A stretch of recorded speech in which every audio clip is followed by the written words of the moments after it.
that song. I can't help it. All of it. Man, it's a good song, you know what I mean? Yeah. I made this record called In the Mystery recently. And I am, I don't know how the last couple years were for y'all, but for us, they sucked. That's an accurate description for probably most people. And it was weird, man. It's the first time in 20 years we haven't toured, and we were looking around like, man, what have we done all this for? And is this ever going to happen again? If we ever do it again, are people going to show up? And there was a lot of real uncertainty. I don't mean that in some sort of fake, humble way. I mean that in a legitimate, we're like, man, I don't know what else I can do if I can't do this.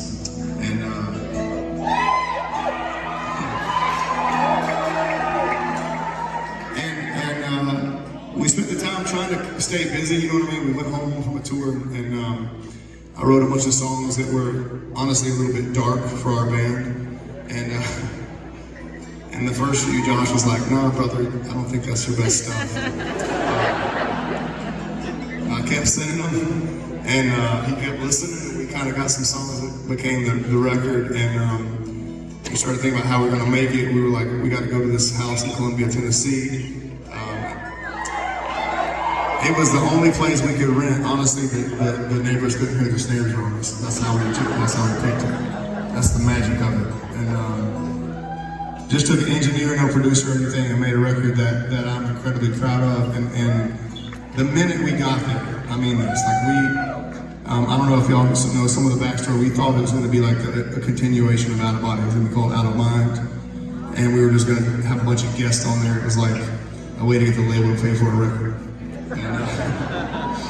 And that's just being completely honest. And then after a day of it, we called all the guests that were supposed to be on it, except for one, and said, I don't think we want to do this guest thing. We're going to make this is the record for us. And it was the most beautiful time making music we've ever had. I mean that.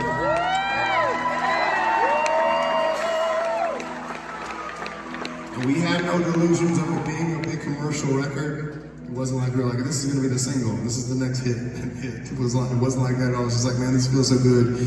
We just have to do it. And I'm appreciative of that. And I looked at the guys, we were talking about this song. This song was originally written, I think about my parents. I grew up in a small town in South Carolina, and my dad was a preacher.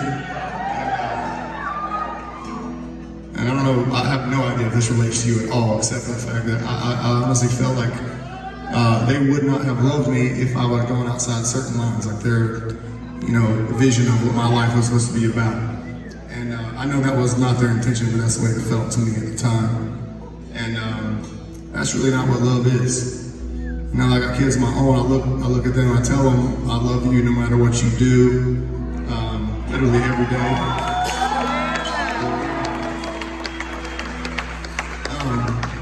Saying all that is way easier to say it than it is to do it. When your 6-year-old gets sent home from school, you're like, you mother.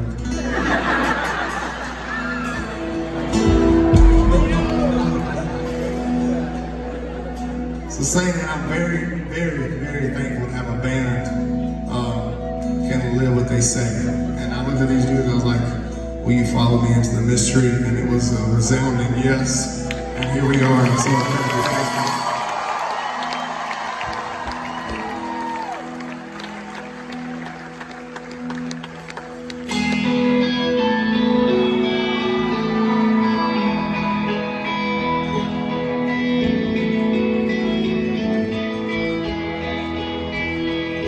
It's hard to see it, still believe it. You always live deep inside my heart. Need to know you, still living on the sea. Follow me.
Whatever you do, I will be there. Son, I will follow you anywhere. Into the mystery. Into the mystery.